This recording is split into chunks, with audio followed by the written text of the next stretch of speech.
Olá a todos, meu nome é Carlos Eduardo e eu irei falar sobre requisitos. Para se ter um bom levantamento de requisitos, temos que ter um escopo, cujo irei falar sobre o que é o escopo. Definição de escopo.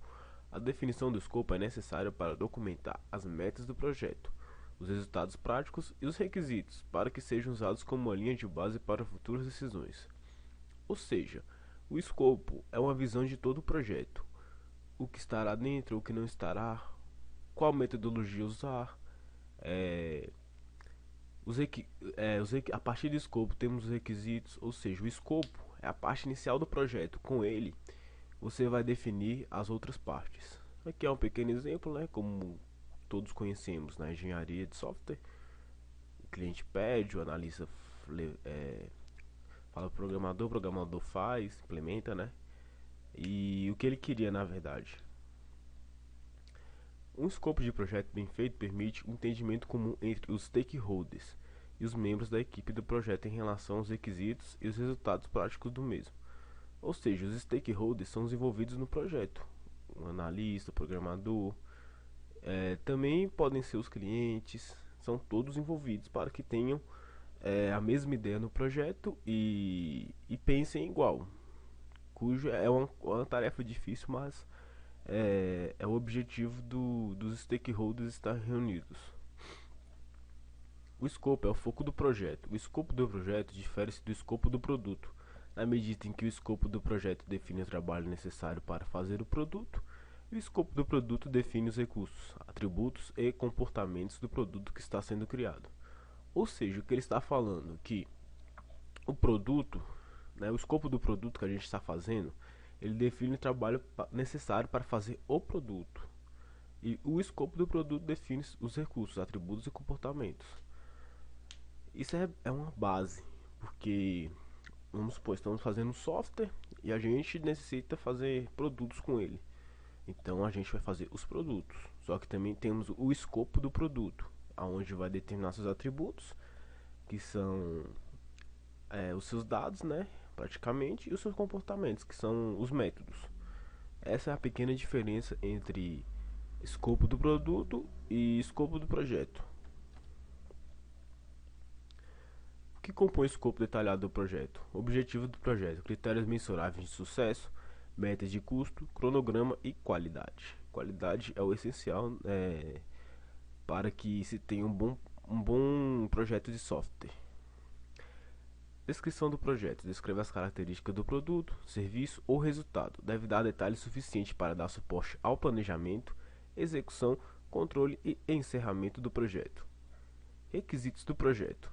Descreve as condições que devem ser atendidas nas entregas para atender o contrato do projeto. Limites do projeto. Identifica o que faz e o que não faz parte do projeto. Isso aqui é essencial, né? Para que a gente foque totalmente no projeto, não colocando itens que não são necessários para aquele determinado projeto. As entregas do projeto. Inclui as saídas que compõem o produto, serviço ou resultado esperado. Como podemos colocar como a entrega os marcos, né? Ou as milestones, que são datas importantes para o projeto, onde vai marcar marco. Critérios de aceitação do produto. Define o critério e os processos de aceitação do produto do projeto. Restrições do projeto. Descreve em detalhe as restrições relativas ao escopo do projeto e limitam as ações da equipe do projeto. Ou seja, essas restrições são coisas que podem comprometer o projeto. Como o nome já diz, restrições. Às vezes queremos colocar algum item que pode comprometer todo o projeto. Ou seja, isso tem que ser levantado entre os stakeholders para que não ocorra esse determinado problema no processo de desenvolvimento de software. Organização inicial do projeto, membros da equipe e partes interessadas. Então temos tudo dividido certinho para que não haja problemas. Riscos iniciais definidos. Identifica os riscos iniciais do projeto. Por que esse item é importante no escopo? Porque quanto antes o risco for descoberto, menos se gasta com o projeto, né? para voltar atrás e o projeto sai com mais facilidade, né? Sem problemas, fica mais tranquilo para todos os envolvidos. Marcos, como eu falei, né? Diferencia as etapas do projeto, marcos do cronograma, limitação de fundos, escreve qual é a limitação financeira do projeto. Aqui na limitação de fundos é muito importante também. Às vezes a equipe não tem uma grande, né, quantidade de dinheiro e não pode gastar tanto naquele projeto. Tem que ter uma base assim, de quanto vai gastar para não comprometer a empresa de certo ponto. Estimativa de custo. Define o custo total esperado do projeto. Requisitos de gerenciamento de configuração. Descreve o sistema de controle de mudanças que será utilizado no projeto. Ou seja, esse requisito do gerenciamento de configuração é caso haja uma alteração em um requisito, alguma alteração no projeto, ou seja, essa etapa vai controlar para que não haja problemas, né, com essa alteração, para que o projeto todo não sofra com isso. Tem uma gerência sobre isso, por isso é importante. Especificações do projeto. Identifica os documentos de especificação com os quais o projeto deve estar de acordo. Ou seja, é um contrato, né? Tá lá, os stakeholders definiram, né? Ou alguém próprio para essa área definiu o que o projeto vai fazer. Olá a todos, eu sou o Carlos Eduardo e irei falar sobre requisitos de negócio. Vamos lá. Descreve em termos do negócio o que devem ser entregue ou conseguido para conseguir valor. Exemplo: um sistema completo para um supermercado. Sistemas de controle aéreo de todo o Brasil. Está vinculado com o objetivo do negócio, o que estará pronto após o término da implementação, ou seja, codificação e implantação do software em desenvolvimento, ou seja, aonde o software irá ficar. O requisito de negócio está vinculado muito com o negócio em si. É o objetivo do negócio. Para o que aquele projeto vai servir? Qual sua principal utilização? Isto é o requisito de negócio e sua definição. Olá a todos, eu sou o Carlos Eduardo e irei falar sobre requisitos de usuário. Definição, declarações em linguagem natural e diagramas sobre funções e restrições que o sistema deve atender. Outro exemplo, o software deve permitir check-in de hóspedes. Está vinculado ao linguajar do cliente, ou seja, é o que o cliente fala para o analista. Ele pode ter conhecimento técnico sobre a área e não ter. Por isso está vinculado com o linguajar. A dificuldade de um requisito de usuário.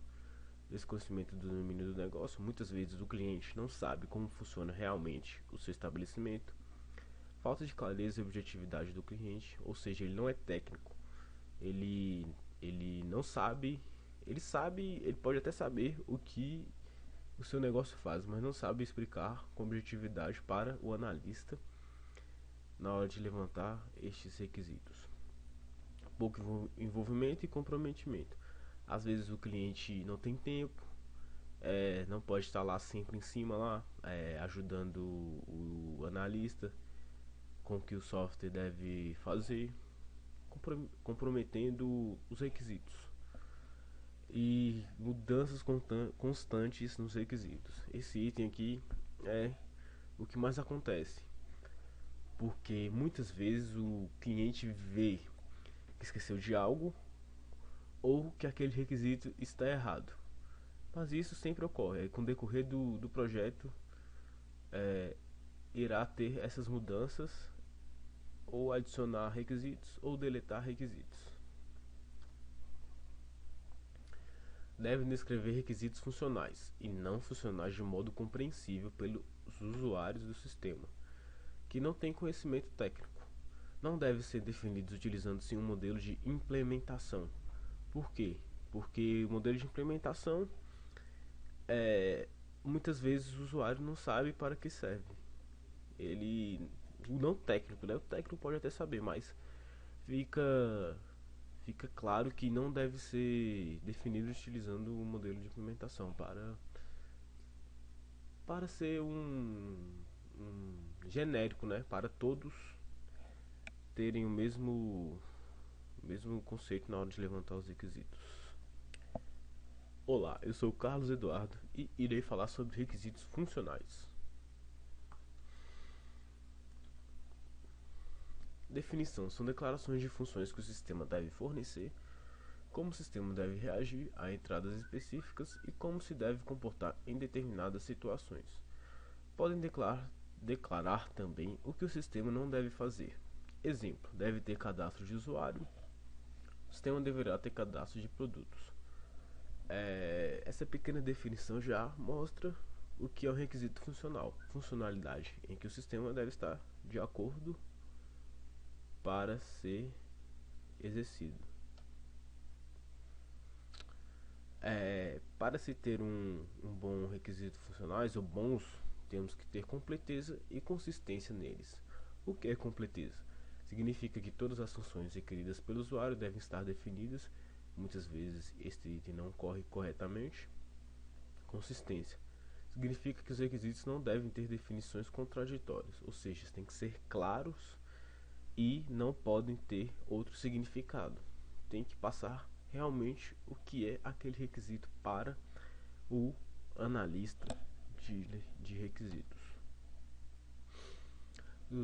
Durante o ciclo de vida do sistema, certamente serão identificados novos requisitos, bem como alguns requisitos inconsistentes, ou seja, requisitos que o usuário viu que não poderiam ter. Por isso, o modelo interativo incremental RUP é mais indicado que o modelo cascata. Ou seja, o incremental e o interativo vão fazer com que, se o usuário esteja esquecido de algum requisito, ele vai poder incrementar a cada interação ou a cada incremento, né? No incremental, no caso, a cada incremento ele vai poder colocar o requisito que ele quer, e no interativo, a cada interação, né, que são voltas, ele vai poder também falar aquele requisito que ficou inconsistente.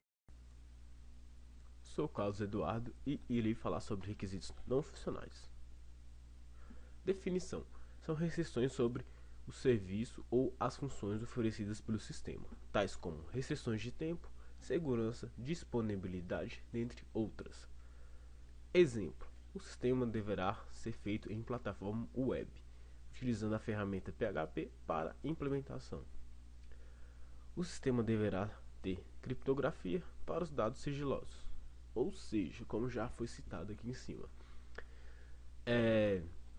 São restrições oferecidas pelo serviço, restrições de tempo, de segurança, disponibilidade, dentre outras.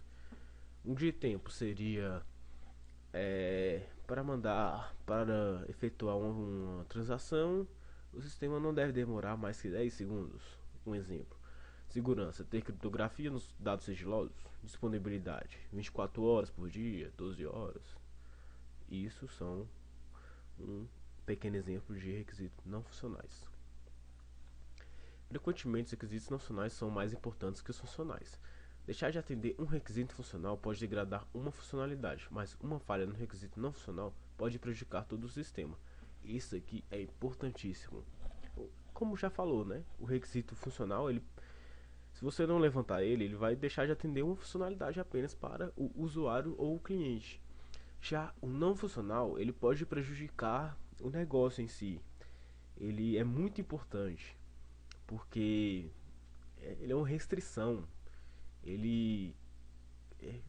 Os outros requisitos podem depender dele para funcionar de certa forma. Um exemplo aqui, bem simples e que todos entendem, né?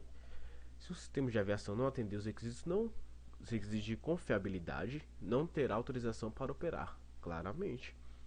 Se tiver uma falha na confiança do sistema de aeronaves, poderá causar vários acidentes. Ninguém vai andar de avião mais, causando um risco para o projeto.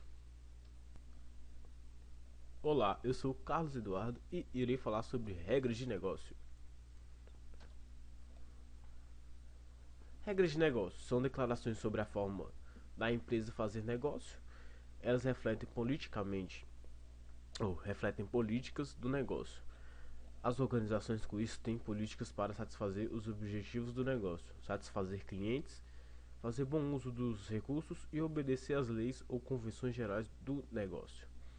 Regras do negócio tornam-se requisitos, ou seja, podem ser implementados em um sistema de software, como uma forma de requisito de software desse sistema. Representam um importante conceito dentro do processo de definição de requisitos para sistemas de informação e deve ser vistas como uma declaração genérica sobre a organização. É a regra de negócio que especifica as particularidades das funcionalidades a serem desenvolvidas, ou seja, detalha as funcionalidades, dá um passo a passo das funcionalidades. Regra de negócio é uma regra, como já disse. Um exemplo para funcionar um estabelecimento tem que ter tal regra. Isso é uma pequena parte da regra de negócio. Outros exemplos. Exemplo: para ser considerado dependente, a pessoa não pode ter renda ou a renda deverá ser abaixo de um salário mínimo. A diretoria terá acesso total às informações do sistema, o valor total do investimento e a quantidade de produtos adquiridos, x o valor unitário do produto. Bom, este foi o meu trabalho sobre requisitos. Aqui está a bibliografia onde eu peguei o material e o livro também de Roger S. Pressman.